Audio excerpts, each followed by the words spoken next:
Kiev, la grande salle de Kiev en Ukraine.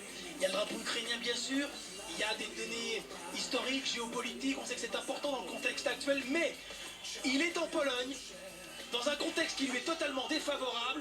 Il a certes une grande expérience de la haute. Usyk, une expérience du haut niveau, mais dans les rangs amateurs, cette fois c'est autre chose. Il y a un titre mondial et quel championnat du monde. Comme d'ailleurs le présentateur de Wu, Jimmy Lennon Jr. pour maintenant l'entrée du crack polonais.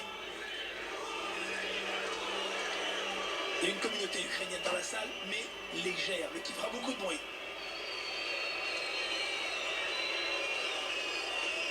C'est un boxeur un petit peu fantasme qu'on connaît bien puisqu'il a boxé en France. Ça c'est Michalewski. Sous les yeux de Dariusz Michalewski, exactement, le Polonais, qui était donc né en Pologne mais qui a fait toute sa carrière en Allemagne sous les couleurs allemandes et qui a été champion du monde en mi-lourd dans les années 90.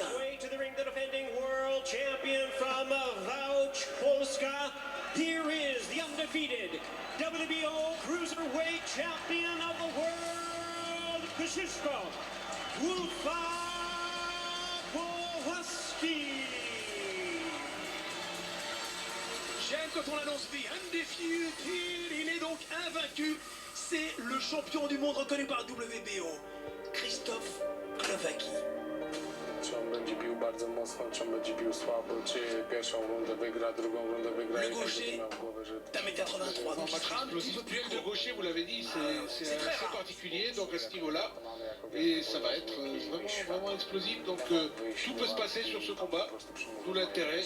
Il peut être là aussi très violent ce combat face au puncher ukrainien contre le frappeur. Il y a une différence de morphologie et de, je dirais pas d'efficacité, mais donc de manière de boxer.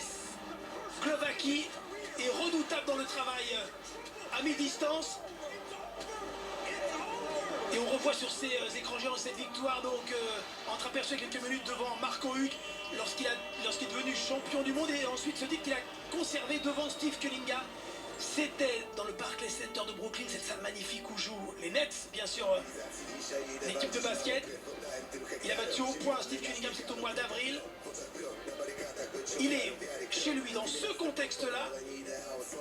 Jusqu'à ces deux combats aux États-Unis, qui sont donc ses deux titres mondiaux, il a toujours boxé en Pologne, mais lui aussi jamais dans un contexte aussi prestigieux que cette salle magnifique. Et l'entrée, il attend maintenant ce moment clé, et tous ses entraîneurs sont tendus. Et c'est vrai que la pression est sur lui, la pression n'est pas sur Usyk. La prise de risque est quand même sur Usyk pourtant, parce que c'est lui qui prend les risques face à un adversaire beaucoup plus expérimenté, qui a rencontré des gens beaucoup plus cotés, et vraiment il faudra se poser les questions, savoir si Usyk est vraiment prêt, et on le saura très rapidement, parce que le début de combat sera prépondérant. Et on l'a vu, toutes ces mains polonaises qui sont venues frapper dans ses poings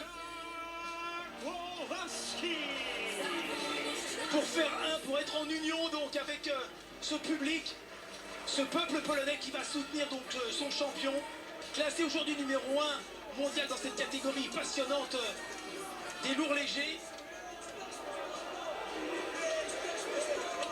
Et maintenant Mr. Jimmy Lennon Jr. et son célèbre Showtime qui est... Oh, écoutez cette ambiance, écoutez cette ambiance.